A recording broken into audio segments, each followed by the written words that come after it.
Madame la Présidente, mes chers collègues, cette brève présentation de rapport met en effet en évidence l'augmentation substantielle de la production ou des autorisations de programmes de logement social, puisqu'en 2022, nous étions un petit peu moins de 1900, en 2023, à près de 2900 et 3500 en 2024. Donc c'est une augmentation significative qu'il nous faut saluer collectivement, même si, comme je le rappelais en commission stratégie urbaine, nous avons une double lecture de l'atteinte de cet objectif. Ça vient d'être rappelé à l'instant, une très forte augmentation du PLS étudiant.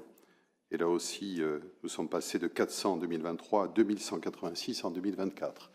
Il faut s'en féliciter car la condition étudiante était particulièrement touchée.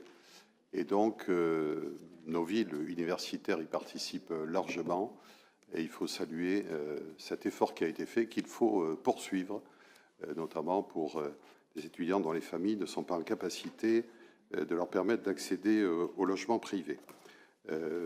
Pour le reste, ça représente 62% de l'atteinte de l'objectif. Pour le reste, les PLAI et les PLUS sont en nette diminution, baisse de 43% du PLAI et 55% des PLUS, ce qui veut dire que pour loger nos ménages, il y a encore beaucoup d'efforts à faire et que cette situation cristallise dans le logement actuel des ménages qui, dans leur parcours résidentiel, auraient besoin d'accéder à d'autres logements. Mon propos n'est pas de stigmatiser, bien sûr, qui que ce soit, de dire que c'est un défi qui est devant nous.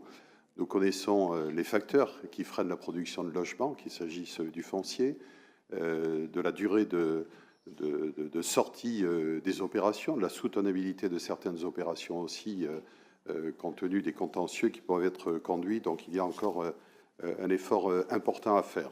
Sur la réhabilitation du parc locatif social, également, il y a une chute très importante et je voudrais faire un point d'alerte sur le sujet parce que s'il faut produire du logement neuf, il faut aussi penser à rénover l'existant.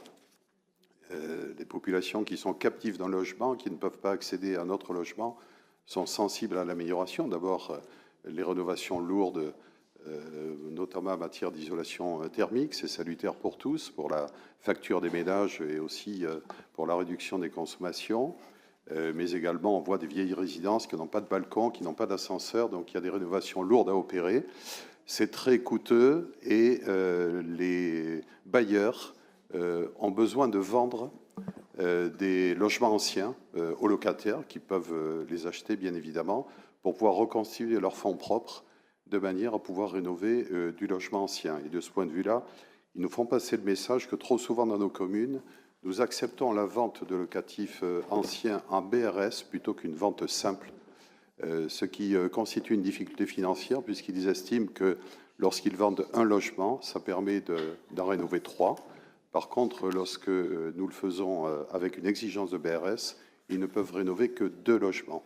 Je pense qu'il est utile de recourir au BRS pour l'accession à la propriété sur des programmes neufs, dans la mesure où la charge foncière est importante sur les opérations. Par contre, sur des logements anciens, le seul avantage, c'est de pouvoir intégrer durablement dans le décompte de la loi SRU ces logements qui ont été vendus, alors que si on vend simplement du logement locatif à leurs locataires, la durée de comptabilité dans la loi SRU est de seulement 7 ans.